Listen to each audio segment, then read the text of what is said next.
This is John Brassard Jr., the Kitchen Table Historian. If you like the show, please leave a 5-star review on Apple iTunes or an equal review on the podcast provider of your choice. You don't have to write anything. Just tap or click on the empty stars and the review will be submitted. This helps more people see us so that they can hear these great stories from America's past. If you would like to know what I've been up to, please follow us on Facebook, Instagram, and Twitter. Or you can always leave a comment or email me on my website, www.johnbrassardjr.com. And please, make sure you tell a friend or 5 about the show.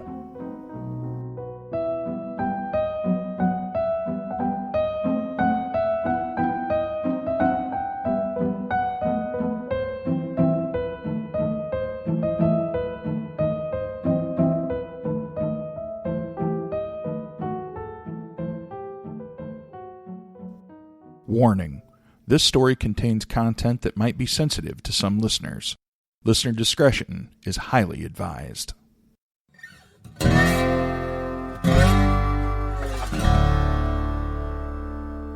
By 1930, 68-year-old George W. Appleby had practiced medicine for 40 years in the small town of Bristow, Iowa. In many ways, he was exactly what you'd expect: a white-haired elderly man who seemed to genuinely care about his patients and treated their various ailments with a healthy mixture of sage wisdom and medical knowledge. It probably came as quite a shock to them when federal agents arrested Appleby for trafficking narcotics.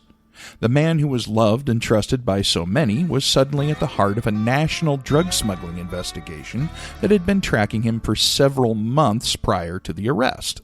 According to H.G. Higbee, the federal agent in charge of the investigation, the almost stereotypical small-town doctor had, since the middle of 1929, become one of the biggest narcotics buyers, in his capacity as a doctor, in the entire Midwest.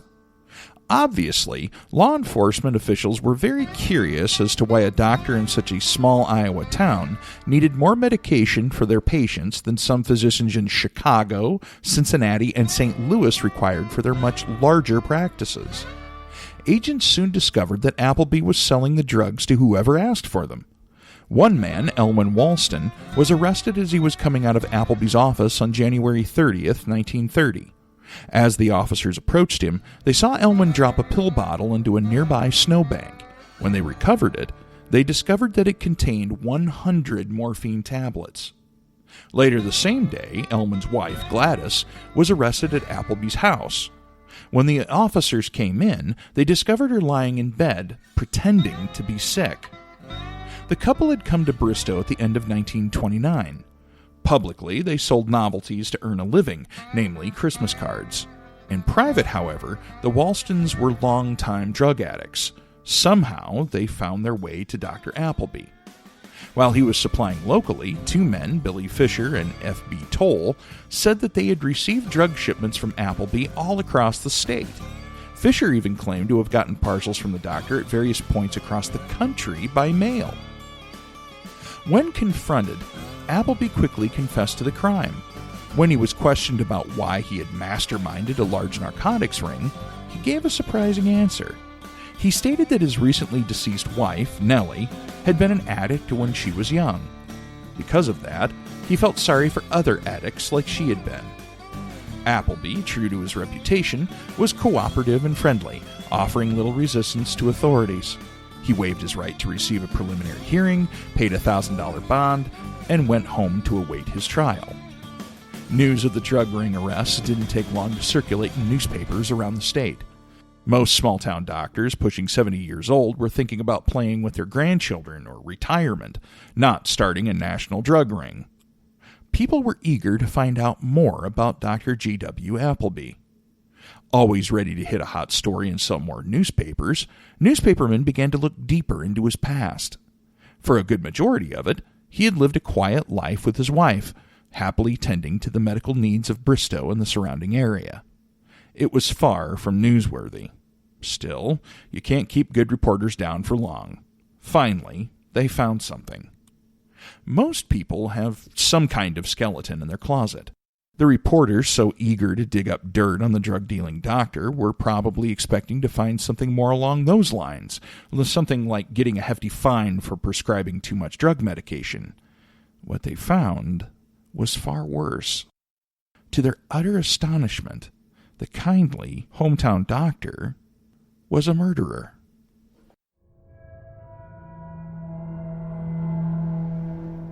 George Wilder Appleby was born in 1861 in Stockton, Illinois. After earning his medical degree and getting married, Appleby and his wife moved to Bristow, Iowa in 1890. The couple were quickly welcomed into the town. He treated nearly everyone with gentle kindness, regardless of their background. He delivered babies, did consultations, and helped cure sickness to the very best of his ability. His wife, Nellie, was a religious woman and quickly became active in the local church. Things continued very well for the Applebys for several years, and they seemed to be very comfortable in their lives.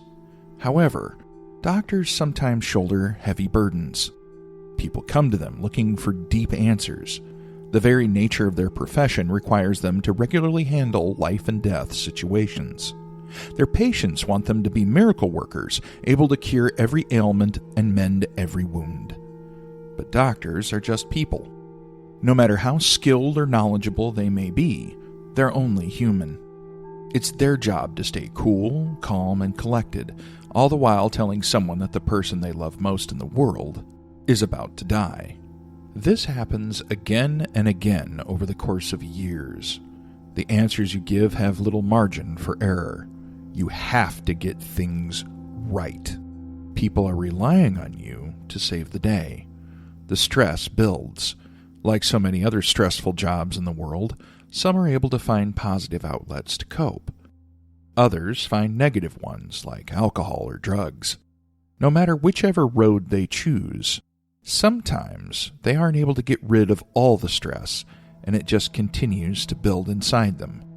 Cracks begin to form, warning of a potentially dangerous situation where something has got to, finally, break loose. Sometime in 1899, Appleby called a fellow doctor and friend, a man named Hobson, for a consultation. While he was there, Hobson could see the telltale signs of being overstressed in his friend. He was well aware of the toll the job could take on a doctor. Appleby was a reliable doctor who treated not only the town that he lived in, but all of the farmers and their families for some distance around. That kind of work can take a toll on a person, and Hobson became concerned that his old partner was overworked. Dr. Hobson suggested that Appleby take some time off. He could come and work in Hobson's own practice in Hampton, Iowa. It would still allow him to work, but also to get away from his daily stresses and responsibilities. Appleby gratefully accepted. By January of 1900, Appleby was one of at least 3 physicians working at Hobson's office in Hampton. The 3 seemed to get along well together, and there were no worries about Appleby's ability as a doctor. On January 10th, Henry Weirley and his wife came in with their 10-month-old daughter. The infant girl was only a little sick, some minor illness that children get that would pass quickly. Still, the concerned parents wanted a doctor to examine her, just to make sure that she was okay. Dr. Hobson understood. It was part of his job to ease the fears of his patients, and if a quick examination of baby Weirley would make her parents feel better, then a quick exam wouldn't hurt anything. As he was about to go in and see them, one of his office staff approached him. Someone had just contacted them, and Hobson was needed at their home. In 1900, house calls were an everyday part of the medical profession, especially in more rural areas. A doctor never knew what exactly they would be responding to, so there's no way to know how long they would be gone. Still, it wouldn't be right to simply ignore the Weirleys. Luckily, he had another doctor that was available. Hobson went and found Appleby and explained the situation to him, asking if he would take care of baby Weirley. Appleby readily agreed, and Hobson left to see his bedridden patient. Dr. Appleby went straight to the examination room where the Weirleys awaited. When the worried parents saw the doctor, they must have felt some relief. Here was the person who could ease their concerns and help their little girl. Without a word, Appleby crossed the room and roughly grabbed the baby from her parents. Henry and his wife immediately protested Appleby's treatment, probably asking what he was doing. They probably also told him not to treat their baby like that. Appleby ignored them, laying baby Weirley on the examination table. Without warning, the doctor grabbed the poor babe's head in both hands, hooking his thumbs under her chin and clamping his fingertips firmly on the top of her skull. Then, mercilessly, Dr. Appleby began to squeeze. Her head and face were smashed under his pitiless grip, blood pouring from her mouth and nose. Then, lightning fast, Appleby tore his hands away and grabbed the baby's ankles, wrenching her off the table and into the air with a sickening jerk. The parents fought desperately to get their daughter away from the murderous doctor, but to no avail. No matter how hard they tried, the Wehrles could not free their child. As they clutched and grabbed and clawed, the insane doctor began to twirl the child over his head. Screaming, Mrs. Wehrle ran to get help while Henry fought on. A few moments later, one of the office staff ran into the room, joining Henry in wrestling the baby away from Appleby. But even their combined strength was no match for the insane Appleby, who continued swinging the infant. Then another physician, Dr. Rich, ran into the room, joining the struggle. Together, the three of them were finally able to wrest the child away from Appleby. Rich immediately went to treat the injured baby. His well-trained physician's mind must have already realized that they were too late. Baby Wehrle was dead. But Dr. Rich wouldn't give up. Despite what was obvious to him, Rich still poured a stimulant liquid into a spoon and prepared to give it to her. As he reached his hand forward to the still babe, Appleby knocked the spoon from Rich's hand. Staring at his fellow physician, Appleby, his eyes filled with madness, said that Jesus had instructed man to suffer the little children to come unto me. Besides, he told Rich, she was dead anyway. The authorities were called immediately, and the insane Appleby arrested. A few hours after his outburst, Appleby seemed to have calmed down a great deal. When asked why he had killed the baby, the doctor replied that he was aware of everything that he was doing at the time, but he couldn't help himself. Given his behavior, it was probably no surprise to anyone that officials at the mental hospital at Independence, Iowa, were sent for.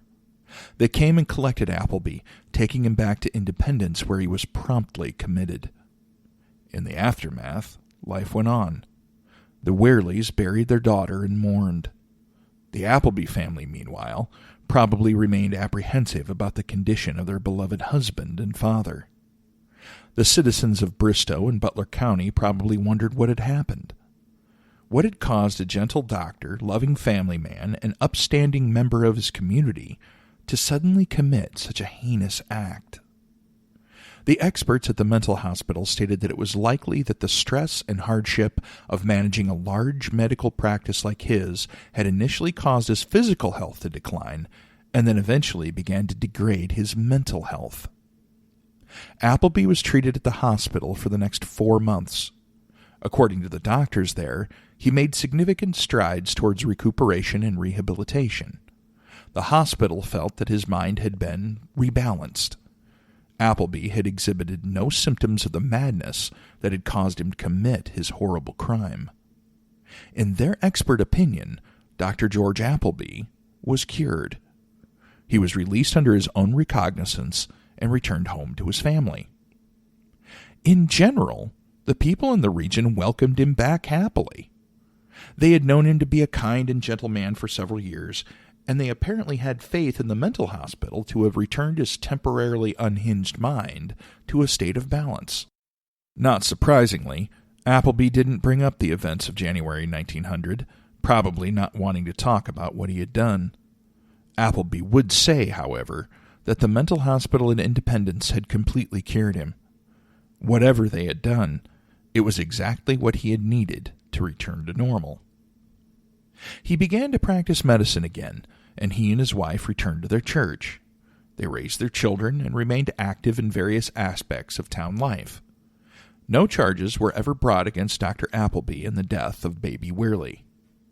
Life continued quietly for the Applebys for the next several years.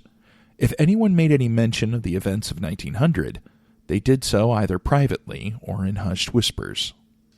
In 1929, Nellie died, and Appleby began his drug ring. Bailed out of jail by relatives, Appleby settled in to await his trial. During that time, he continued to live out the life he always had. He delivered babies, visited family members in Ames, Iowa, and even took one patient to the hospital in Iowa City to receive an operation. On June 12, 1930, Appleby was charged with the illegal sale of narcotics. However, he didn't go to prison and was allowed to continue living free. He continued to actively practice medicine until 1933, when he retired. George Wilder died of a heart attack at the age of 82. Was it a mental breakdown brought on by stress that caused Dr. G.W. Appleby to murder a helpless child in 1900?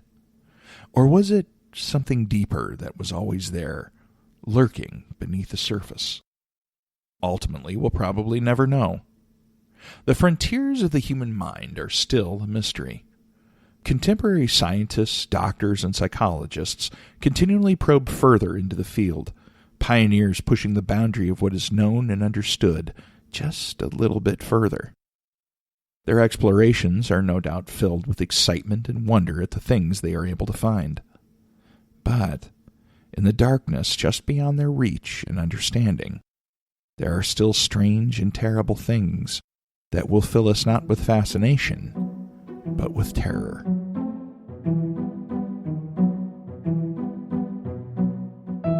You have been listening to John Brassard Jr., the Kitchen Table Historian.